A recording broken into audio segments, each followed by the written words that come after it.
mensual, hay que aclararlo porque alguien desprevenido podrá decir 12%. Sí, mensual. Esa es la inflación en la Argentina del gobierno que encabeza Sergio Massa. Bueno, todavía aparece cierta competitividad electoral. Más todavía esa pregunta me inquieta pensando en la provincia de Buenos Aires. Claro, claro. Ahora después vamos porque, la siguiente que claro, es porque lo de Massa, bueno, lo puede poner o no en el balotaje, pero yo dudo de que realmente pueda ser competitivo para finalmente llegar a la Casa Rosada. Ahora, en el caso de la provincia de Buenos Aires, donde no hay balotaje y donde se gana por un voto y la oposición está fragmentada entre las dos alternativas, la de los libertarios y la de Juntos por el Cambio, sí. Y bueno, Kicillof puede ser reelecto. Interesantísimo. Silvina Martínez, ¿cómo ves esto? Bueno, a ver, yo coincido con Débora que también hay que hacer una lectura en torno a la oposición, ¿no? Algo que evidentemente la oposición no logró llegar a la gente porque más desastre el que está teniendo este gobierno y aún así termina con estos números es un tema para analizar. Pero también otro tema a analizar es que yo creo que hay dos respuestas a tu pregunta. Por un lado, el factor miedo, ¿no? Me parece que hay mucha gente que todavía sigue pensando que si el kirchnerismo / peronismo no gobierna, bueno, todo se va a volver en un caos y en definitiva tiene miedo a la paz social o lo que sería lo que conoce como la paz social que estamos viviendo, entre comillas, hoy día. Y la otra situación que yo analizo también en esto es, bueno, que hay mucha gente que aún se ve beneficiada por este sistema. Digo, claro, los que cobran los planes sociales, que tienen miedo que se los saquen, aquellos que hacen negocios directa o indirectamente con el crecimiento del delito, el narcotráfico, que ha aumentado muchísimo en este gobierno. Ganó en la cárcel, Exactamente. ¿No? Entonces digo, hay una explicación, si se quiere, psicológica, pero también una explicación monetaria, que a pesar de la que la mayoría de los argentinos la pasamos mal en este gobierno, hay un grupo que la está pasando bien. Bueno, interesantísimo. ¿Qué dirá el profesor Tonelli en esto? Y bueno, ahí me tengo que limitar, Alfredo, a lo que dicen las series históricas del voto, porque yo me dedico a la ciencia política, soy galletitólogo. Entonces miro los números, y cuando miro los números más o menos siempre están ahí. ¿Qué voy a decir con esto? Que cuando vos tenés un sistema de grieta, no hay competencia política. Porque cuando hay una grieta, a mí me gusta el chocolate con pasas y al otro le gusta el vino tinto con hielo. Claro. Es como si fuera Independiente y Racing. O sea, absolutamente emocional. Racing me gana 6-0 y yo con más razón soy de Independiente, ¿no es cierto? Claro. Vos fíjate a tal punto, lo interesante de esto es que tuvo que surgir un tercer candidato para que tantos peronistas, especialmente el peronismo que perdió 5 millones de votos o poco más con Milei, el candidato de ultraliberal, el tercer cordón, Villa Soldati, ¿no es cierto? Valde, ahí en San Luis. Sí. El peronismo votara a ese candidato y no votara a nadie de Juntos por el Cambio. Y esto pasó ya en el 2021. En provincia de Buenos Aires, y Fabio en todo caso me corrige, en provincia de Buenos Aires hubo un hecatombe en el 2021 del voto peronista. Casi 2 millones de votos se perdieron. Sí, claro, claro. Ganó Juntos por el Cambio la elección. ¿Y cuántos fueron para Juntos por el Cambio? Menos 40.000. Claro. Ni uno fue. Es que realmente el argumento de la cultura de cada uno no los hace competitivos con respecto al otro, ¿no es cierto? Si los Juntos por el Cambio son los gorilas, ¿no es cierto?, que han vendido el país al extranjero, a los intereses foráneos. Al imperio. Y por el otro lado, ¿no es cierto?, los periodistas son vagos y mal entretenidos, no son argumentos bastante competitivos para atraer votos. Milei se paró en el medio, ¿en qué sentido? Hizo la grieta contra la grieta. Claro. ¿No es cierto? Sí. O sea, vos odias a este odia a este, yo odio a los dos. Claro. Y lo está votando el centro. Eso es lo raro. No lo están votando los planeros, no lo están... No, digamos, a Massa. Ganó el tercer cordón. Sí, igual un dato a la pregunta disparadora de Alfredo. Massa individualmente, si no le ponemos los votos de Grabois adentro, a Unión por la Patria, sacó el mismo número que sacaba Massa cuando estaba solito fuera del peronismo. Hoy el peronismo es un frepaso rabioso. El peronismo tradicional lo está votando a Milei. Y eso se llama voto conservador, que existió siempre en la Argentina. Y Perón raptó de la derecha el voto conservador, porque las provincias, decime dónde había un sindicalista, y sí en las zonas urbanas, donde se estaba generando el conurbano, esta relación líder-sindicatos. Claro. Pero los líderes conservadores, el voto conservador, que es el voto Tory, que es el voto de los bajos no estructurados, lo que pensábamos que era el voto que tenía la camiseta del peronismo, se la sacó, el hambre se la sacó. Y cuando ves, y me viene muy bien lo que pasaste de Massa, 2015, casas más, casas menos. Era un discurso 2001. Sí. ¿No es cierto? Y lo que estamos viendo es que Milei, con esto termino, es el hijo legítimo de un embarazo que duró 22 años y que se llama 2001. Lo ensayó Massa. Cuando vos vas y GPCás, viste que ahora se puede hacer eso, ¿no? Sí, claro. El voto a Massa, 2015, con el voto a Milei, por lo menos ahí ya estaba el 20%, sacó 20%. Sumale esto 10, ¿cierto? Claro, y es un milagro que no haya sacado más Milei. Hay Eso es cierto un poquito, para empezar. político.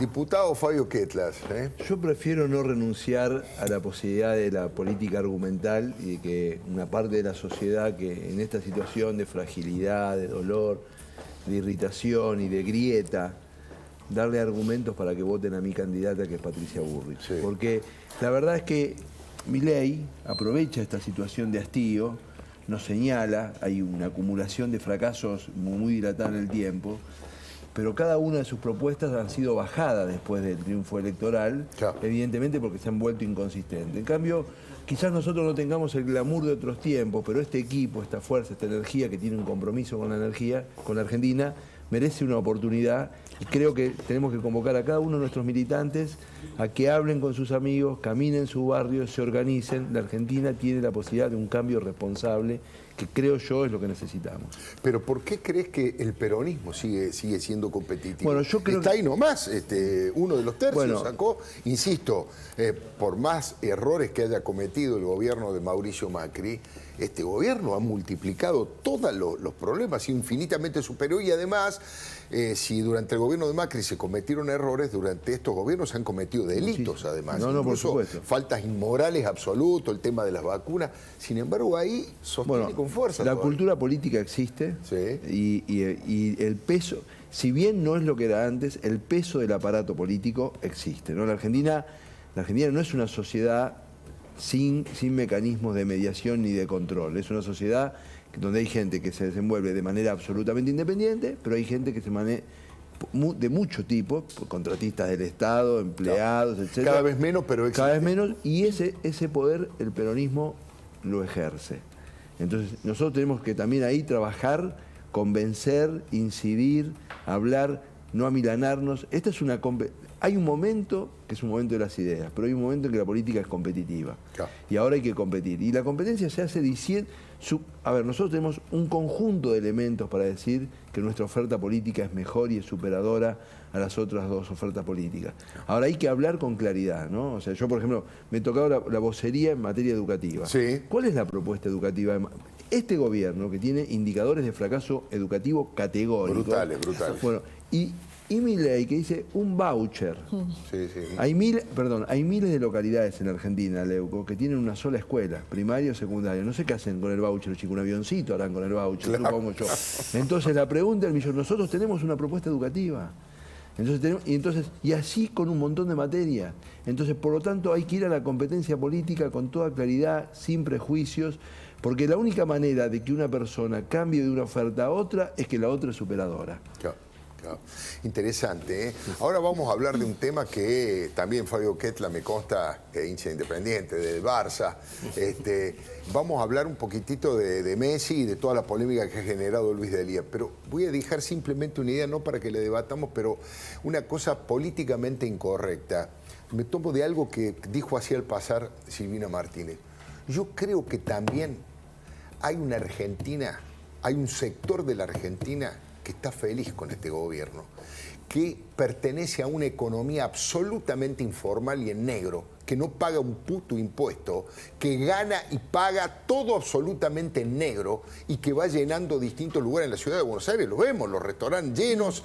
Y vos decís, ¿dónde está la crisis? Hay una Argentina paralela que funciona en negro al margen del Estado, y esa Argentina no le importa demasiado que la situación institucional genere dificultades económicas. Vive para consumir, vive para tratar de conseguir la mayor cantidad de dinero posible de toda la fórmula. En muchos casos está limitante con el delito, limitante con la ruptura de las leyes o, si querés, de las normas, aunque sea.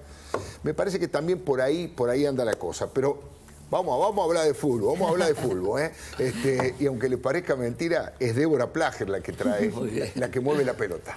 Sí, sí, no es lo mío el fútbol, pero esto sí tiene derivaciones políticas, porque la verdad hoy hubo noticias muy relevantes, ¿no? El tema de el fallo de la justicia estadounidense por la expropiación de YPF, recién mostrabas vos la foto de Massa del tren fantasma, pero la verdad, este señor, Lionel Messi, debiera ser, y de hecho es la figura más importante hoy en el mundo, como líder de opinión, como deportista, como ídolo popular. Ahora, en la Argentina esto debiera servir para, bueno, unificar criterios, para cerrar la grieta de la cual recién también hablaba Luis Tonelli. Sin embargo, a pesar de ser el que nos trajo nuevamente la Copa Campeona del Mundo al país, hoy Luis D'Elia, después del partido de anoche, en el que otra vez ganó Argentina y otra vez con un gol de Lionel Messi, se dio el lujo de publicar el siguiente tuit. Increíble, inaceptable, o solo podemos leerlo bajo, bueno, la ceguera intelectual de Luis D'Elia.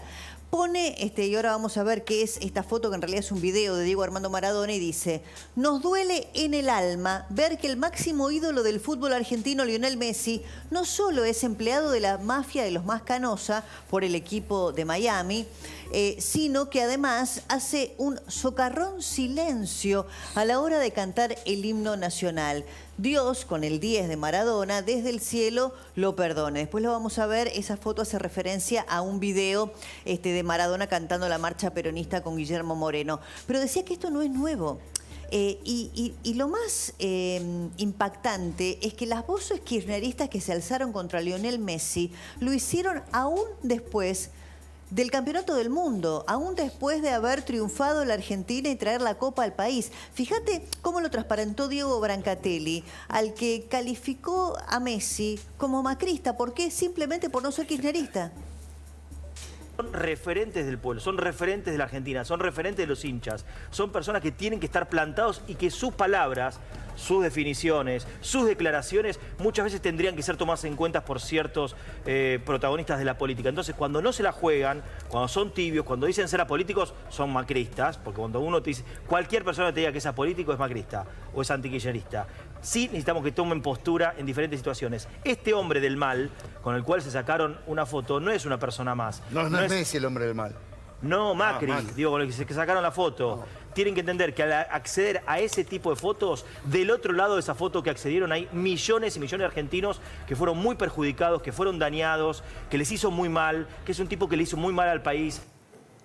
Bueno, el reduccionismo de Diego Brancatelli. Si sos antikirchnerista, sos macrista. Si sos apolítico, sos macrista. Y si te sacaste de una foto con el representante del mal, bueno, mucho más. La foto a la que hacía referencia, ¿se acuerdan ustedes? En una entrega de premios donde coincidieron, estaba ahí el Dibu Martínez con su esposa, estaba también Lionel Messi con Antonella, y bueno, y Mauricio Macri, que después, por supuesto, tuiteó esa fotografía. Ahora, en el programa en donde Diego Brancatelli participaba, el programa de Jorge Rial, que asintió con esta frase respecto de, bueno, ¿cuál es la afiliación política que le atribuyen a Lionel Messi, que nunca se inmiscuyó en la vida político-partidaria de la Argentina ni de ningún país del mundo? Bueno, para Rial también, Messi, y bueno, si no es kirchnerista, es macrista. El país está muy dividido. Si me saco una foto con vos, no te enojes, charlemos, te quiero, te mando un abrazo. Entonces, ¿te puedo decir algo? Es macrista. ¿Va? Entonces es macrista. ¿Algún no drama? está mal. ¿Algún drama? No lo vas a querer más a Messi. ¿No lo vas a querer más a Messi? No. Yo, a ver, ni lo quiero ni lo dejo de querer por ser macrista. Yo evalúo lo que él ha hecho por todos nosotros en el campo de juego y fuimos muy felices. Mi hijo es enfermo, fanático, lo ama y yo amo el amor de mi hijo, así que para mí es lo mejor. Lo que no me gusta es que se hagan los boludos. Esto de, no vamos a politizar y después te sacas una foto con Macri. Bueno, la verdad, no se puede creer. Bueno, vos te acordás que durante el Mundial de Fútbol y después con la imposibilidad, la negativa, o llamarlo como quieras, de ir al balcón de la Casa Rosada, bueno, vinieron todo tipo de interpretaciones, ¿no? Desde la televisión pública, desde el sector kirchnerista, de por qué eso había sucedido. Y claro, se lo atribuyen a que estos jugadores que han dejado todo por la Argentina, que vienen a vestir nuestra camiseta, y ahora queremos escuchar la voz de los que realmente viven y sienten el fútbol con una pasión muy particular, son desclasados. Escuchen esta frase porque realmente no tiene desperdicio. Acá el análisis es otro. Son jugadores a los que nosotros le pedimos que compitan a la más alta, en la más alta elite, en los clubes más importantes del mundo, y terminan siendo lo que yo dije antes, perdón por lo que voy a decir, tal vez es el momento más incómodo porque en este momento son ídolos nacionales y populares, pero la gran mayoría de los futbolistas profesionales son unos desclasados, porque son personas que pierden el sentido de pertenencia. No en una cuestión espiritual, sino en el sentido de la despolitización. Bueno, no, la ceguera intelectual y la vocación, ¿no?, de ideologizar todo, de meter a Messi, a todos los ídolos de nuestra selección en la grieta. Mira, antes de cerrar con un video vinculado con el tuit de Luis Delía, fíjate el oportunismo de Cristina Kirchner, que a pocos días, creo que no habían pasado ni 2 semanas de que Messi y todo el plantel habían traído a la Argentina a la Copa del Mundo, se le ocurrió inaugurar un estadio con Messi campeón del mundo hacía 15 días, al que le puso, con este anacronismo kirchnerista, Diego Armando Maradona. Creo que hay unas fotos ahí de ese acto que no sé si recuerdan. Y finalmente, lo que Luis Delía añoraba, ¿no?, criticando a Messi. Y esto, Maradona, Guillermo Moreno y la marcha peronista. Playones deportivos. Por ese gran argentino que se supo conquistar.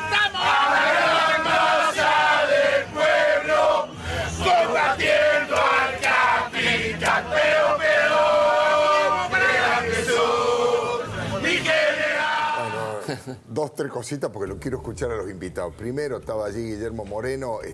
Y Valdés, no lo había visto. Guillermo sí. Moreno, Delía y Samir, que sacaron menos del 1% de los votos o algo así. Los 3 han sido condenados por la justicia, primera cosa. Segunda, Valdés, vacunado VIP. Y ahí, pobre Diego Maradona. El periodista que habló de desclasado utiliza una categoría de un clasismo de Palermo Rúcula, un clasismo de Palermo Rúcula. Y después fue muy criticado de Elía por sus propios compañeros. Alberto Samid, que tiene un poquito más de olfato popular, dijo: ¿qué estás diciendo, Luis? Un periodista kirchnerista pero deportivo dijo: no, maestro, no entendiste nada. Y un periodista que siempre está preocupado por la libertad en Cuba, en Nicaragua, le dijo: mirá, Luis, los más canosa lo que estaban haciendo en Cuba era ayudar a que salgan de Cuba aquellos que son perseguidos, encarcelados y torturados por la tiranía de los hermanos Castro, ¿no?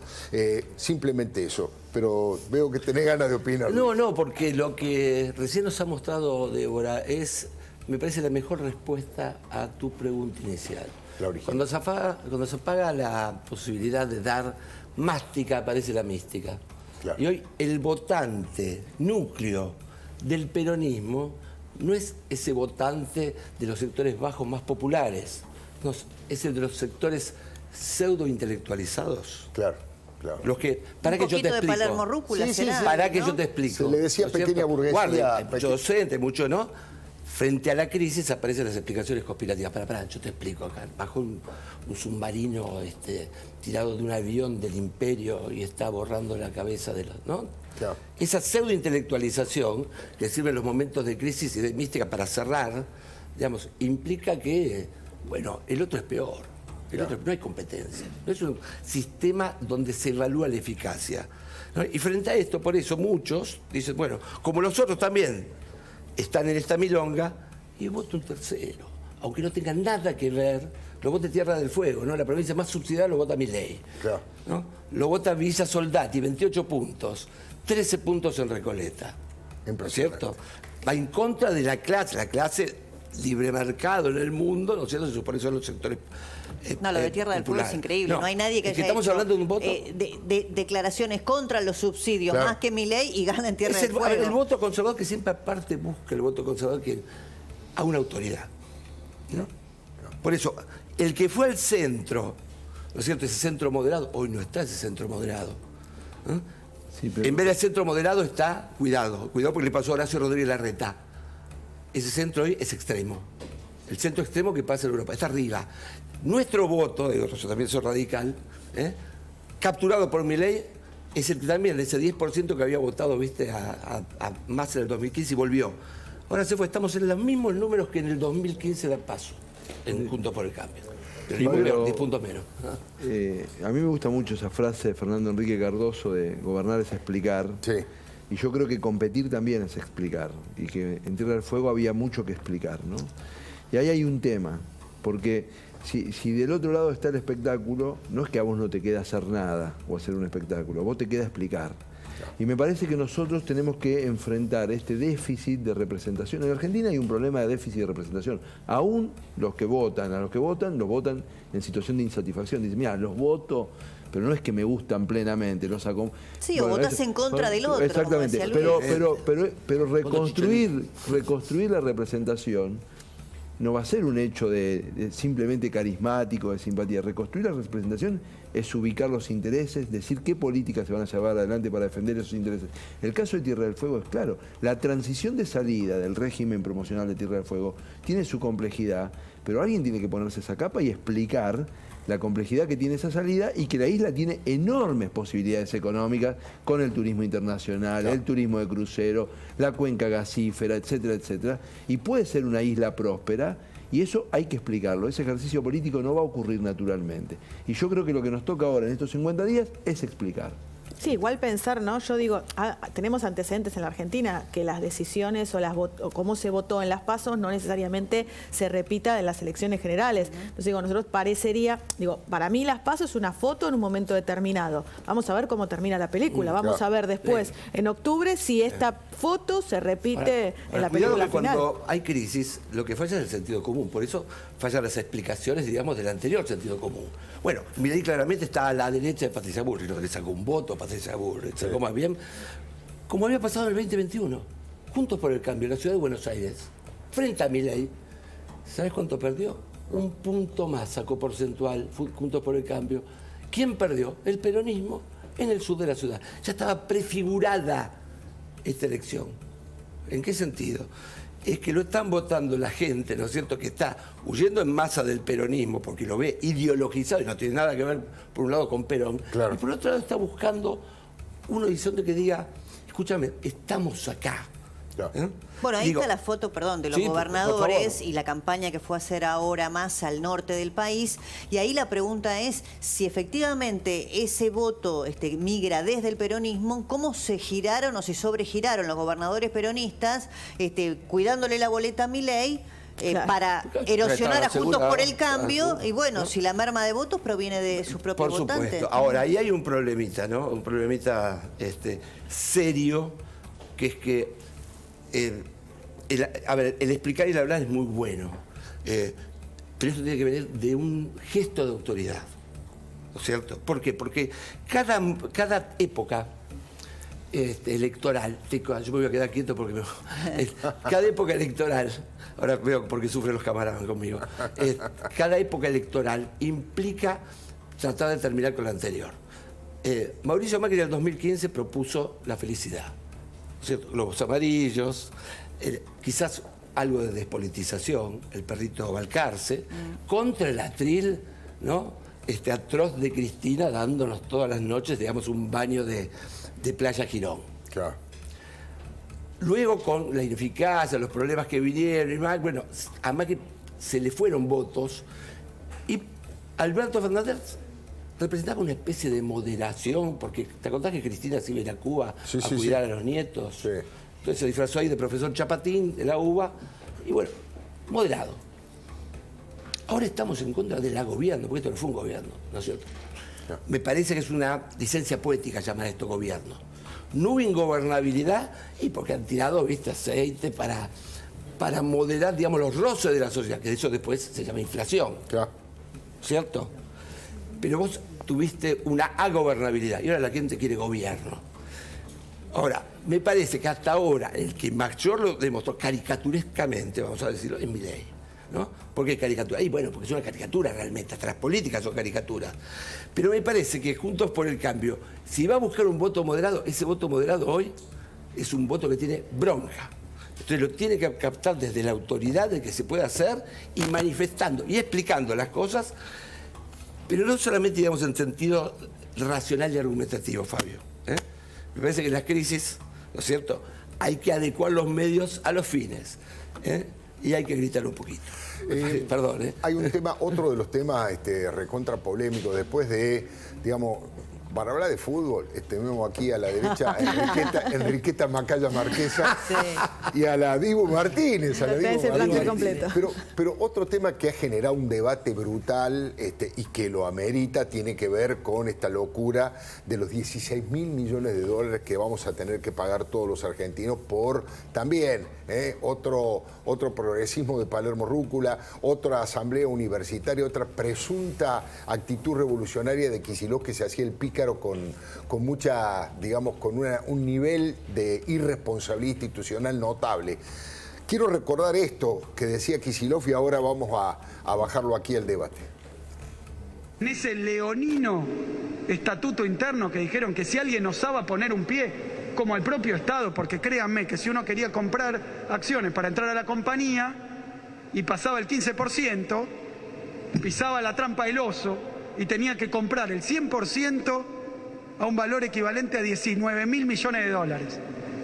Porque los tarados son los que piensan que el Estado tiene que ser estúpido y comprar todo según la ley de la propia YPF, respetando su estatuto. Si no, ¿dónde está la seguridad jurídica? Señores, fue una empresa, se reunieron y dijeron, ¿cómo podemos hacer para que nadie nunca intervenga en el control de la compañía? ¿Será que es sagrado el control de esa compañía?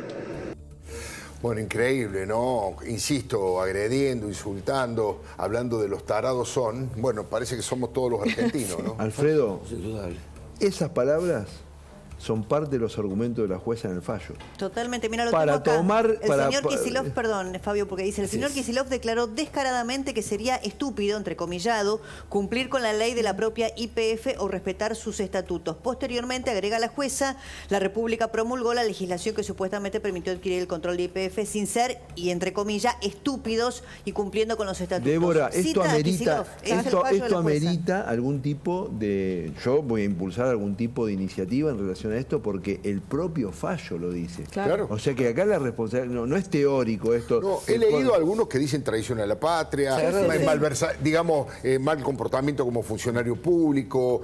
Hay varias cosas que le debería explicar. Por lo menos a los bonaerenses hay que decirle, porque esta es una conducta recurrente de Kicillof. O sea, esto no es un hecho aislado. Lo mismo pasó con el Club de París, etcétera. Los bonaerenses deberían saber que le estamos poniendo en manos, o han puesto en manos de un señor que tiene esta conducta frente a lo público, porque YPF no era de él, es una cuestión de lo público. Nosotros tenemos que poner a servidores públicos que cuiden lo público, no que con estas actitudes condicionen el presupuesto público futuro. Estamos hablando de 16.000 millones de dólares. 16.000 millones. Prat sigue con esa plata. Prat Guy sigue a través de su cuenta el quisicostómetro. El quisicostómetro voló a infinito ahora. Sí, 50.000. Dice que ya van 50.000 millones de dólares que los argentinos hemos perdido producto de la irresponsabilidad institucional de este muchacho típico orador de asamblea universitaria en los 70. Le voy a pedir a Luis una opinión breve, o primero vamos a hacer al revés. Quiero que lo escuchemos a Fernando Bravo. Trabajé muchos años, 15, 17 años con Fernando Bravo. Es un hombre de un sentido común, de una racionalidad, de una transparencia y de una muy buena onda. Y por supuesto, igual que la mayoría de los argentinos, opinó sobre esta barbaridad que a partir de ahora, mañana nos levantamos con 16.000 millones de dólares más que debemos gracias a Julio De Vido, a Cristina Fernández de Kirchner y al vivillo de Axel Kicillof. Yo digo, ¿cómo se va a dormir un tipo como Kicillof esta noche cuando sabe que de su responsabilidad pasó esto que ahora la Argentina hay que pagar 16 millones? ¿Qué? ¿Hace un pito catalán? ¿No puede dormir toda la noche? Yo a veces no puedo dormir porque tengo que pagar una cuenta y no me alcanza la guita. No puedo dormir toda la noche, me desvelo y demás. ¿Qué hará Kicillof? ¿O dormirá tranquilo? Como decía un amigo mío, anoche dormí tranquilo como si nunca hubiese cagado a nadie. Mediante la sabiduría de San Pedro. Duerme tranquilo porque la guita no la va a poner él. Pero pero quiero creer que va a tener un costo político. Quiero creer, si no, no sé. Sí. Luis, muy cortito. Bueno, no puedo más que estar de acuerdo, ¿no? Ahora, fíjate que son personas muy particulares. Personas muy particulares, ¿no es cierto? Porque inclusive, aunque la guita no la pongo una, yo hago perder a mi país 18.000 palos, ¿no es cierto? Claro, es un nivel de... No sé si no me cueteo, vamos a decirlo. Sí. Por ahí no me salen ni al tiro del final. Así pensé que lo mismo. Hay una cuestión, ¿sabes qué? Se pierde la ética. Claro. Se pierde, pero no digo la ética, no, se pierde la condición ética humana. Yo soy un funcionario, yo estoy en la decisión, yo tengo que tomar, ¿viste? Medidas crueles. No, flaco. Pero Está Luis, tu mamá, tu papá. Igual para Luis, que pase lo que vos decís, Sí. Perdón, Sí. discúlpame. Pero esta idea, porque esto fue por el proyecto nacional popular, esto fue para agarrar una bandera, para decir la soberanía hidrocarburífera. Bueno, cosas como esta pueden pasar en el otro extremo del sistema político. Cuando se pierde el sentido común, en nombre de una bandera, yo puedo renunciar a cualquier respuesta concreta. Claro, razonable, racional. Entonces, acá está el punto. Claro. Por eso nosotros tenemos que recuperar las explicaciones, aunque sea tan difícil. Totalmente. Porque ir solo por las banderas te lleva a esto. No, esto claro. tiene costo. Vos fíjate lo que pasó. El Financial Times critica a Milei y los seguidores de Milei dicen es socialista. Financial Times. Sí, ¿no? sí, sí. Okay. The Economist igual. Es rosa, ¿eh? Sí, pero es increíble el nivel de delirio ideológico que produce el bueno, fanatismo. esto lo produjo el país, ¿eh? Y el kirchnerismo en ese sentido Sí. estuvo terminando el consenso del 83. El consenso del 83 inclusive permitió variaciones ideológicas, pero convergencias. Claro. ¿O acaso De la Rúa no convergió con Menem? ¿O acaso Cafino no estaba convergiendo O con Cavallo, Alfonsín? o De la Rúa con Cavallo. La grieta impidió esto, y este delirio de todo es posible, porque todavía no importa la verdad, sino